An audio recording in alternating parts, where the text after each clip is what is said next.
आज तक रेडियो सुनता है सारा जहां।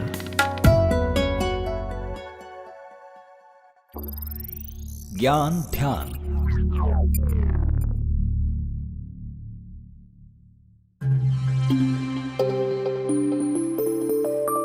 सब कुछ ठीक ठाक चल ही रहा था। लोग मजे से इस देश से उस देश जा रहे थे, आ रहे थे। पृथ्वी अपनी गति से घूम रही थी। सूरज पूरब से निकल रहा था। ब्रह्मांड फैल रहा था। तभी कनाडा के प्रधानमंत्री जस्टिन ट्रूडो ने कह दिया कि खालिस्तानी नेता हरदीप सिंह निज्जर की हत्या भारत सरकार ने अपने एजेंट से करवाई है। हो गया बंटाधार।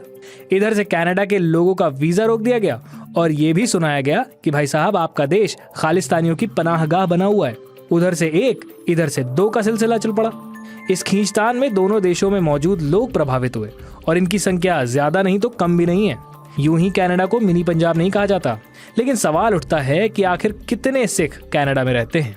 सिख समुदाय ने कनाडा में बसना कब से शुरू किया? वो पहला सिख कौन सा था जो कनाडा गया और उन्हें वहां किन समस्याओं का सामना करना पड़ा? आज के एपिसोड में इन्हीं सवालों के जवाब देंगे। नमस्कार, मेरा नाम है गर्वित और आप सुन रहे हैं ज्ञान ध्यान।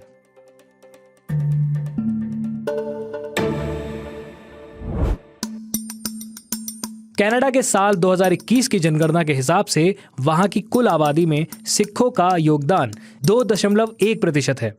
संख्या में ये 8 लाख के करीब होते हैं। 19वीं शताब्दी में सिखों के कनाडा जाने की शुरुआत हुई थी। तब ब्रिटिश गवर्नमेंट को दुनिया के किसी कोने में सोल्जर्स यानी सैनिकों की जरूरत पड़ती थी तो वो सिखों को जरूर भेजते थे। केसुर सिंह को पहला सिख माना जाता है जिसने कनाडा की धरती पर पैर रखा। वो ब्रिटिश इंडियन आर्मी का हिस्सा थे। इसके बाद ऐसे मौके पर सिख सैनिकों का जाना लगा रहा। स्थानीय लोग पगड़ीधारी लोगों को देखकर खुश होते थे। वहां के एक लोकल न्यूज़पेपर ने सिखों के लिए लिखा था, turban meant excite interest, of inspiring main from India held the crowds. जब पंजाब के सिख ने कनाडा में खेती लायक जमीन देखी तो उन्हें अपने देश प्रदेश सा महसूस हुआ। 1904 से 1908 के बीच पंजाब से सिखों का पहला माइग्रेशन हुआ। इनकी संख्या 5000 के करीब थी और इसमें ज्यादातर पुरुष थे। तब ये लोग बस काम की तलाश में वहां गए थे। उनकी मंशा 4 से 5 साल पैसा कमाने के बाद वापस अपने वतन लौटाने की थी। भारत से गए सिखों को ज्यादातर रेलवे, पशुपालन जैसे उद्योग में मजदूरी का काम मिलता था। तब कनाडा की सरकार ने चीनियों और जापानियों को काम देने से रोकने के लिए एक नियम बना रखा था। इसलिए भारत से गए प्रवासियों को आसानी से काम मिल जाता था और वो वहां मौजूद लोकल लेबर से सस्ते भी होते थे। इन्हें प्रतिदिन के हिसाब से $1 से $2 के बीच मेहनताना मिलता था। साउथ एशिया से गए ज्यादातर लोग एक साथ ही रहते थे ताकि पैसे बचाए जा सके और वतन वापसी के समय ज्यादा से ज्यादा पैसा इनके हाथों में हो। बस इस बात से स्थानीय लोगों को दिक्कत होने लगी थी। उन्हें लगता था कि बाहर के आए लोग इनके हिस्से का काम छीन रहे हैं। बाहर से आए लोगों के साथ भी रंगभेदी घटनाएं होने लगीं और ये लगातार बढ़ती रहीं। जैसे जैसे प्रवासियों की संख्या बढ़ती जा रही थी वैसे वैसे ये घटनाएं बढ़ रही थी।